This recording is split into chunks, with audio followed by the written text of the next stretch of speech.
Le hooliganisme russe est un hooliganisme encore assez peu connu, qui ne concerne pas un très grand nombre de personnes, mais qui est très violent, très radical.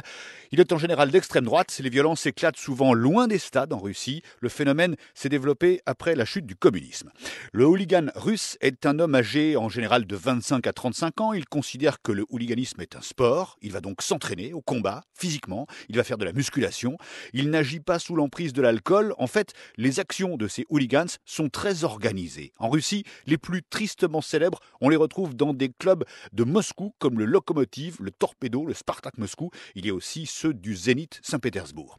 Dans les tribunes de ces clubs, il y a beaucoup d'agressivité, de haine, de slogans racistes, nationalistes. L'extrême droite russe trouve dans les stades une tribune pour développer ses idées. Mais ce n'est pas en priorité dans les stades que les hooligans vont se battre en Russie, car les autorités les surveillent de près, ils sont mal vus. Ils se retrouvent en fait dans des endroits très peu fréquentés par le public, sur des parkings déserts, dans des zones industrielles, dans des forêts.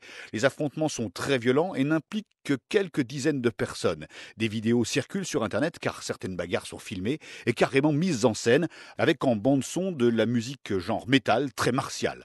Avec l'Euro de football, les hooligans russes exportent en quelque sorte leur violence. Ce qu'ils ont fait à Marseille, en pleine ville, ils ne peuvent pas le faire dans leur pays. Et l'Euro 2016 répète des situations qui avaient dégénéré déjà lors de l'Euro 2012, qui se tenait à l'époque en Pologne et en Ukraine, particulièrement lors d'un match entre la Russie et la Pologne, rencontre sur fond de rivalité historique. Il y avait eu des bagarres dans des fan zones ou aux abords du stade de Varsovie, et la Russie avait été sanctionnée pour cela.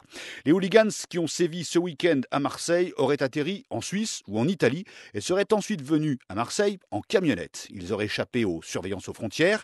Ils sont venus en France pour en découdre, pour montrer leur force, comme pour se faire une réputation face aux autres supporters radicaux venus d'Europe.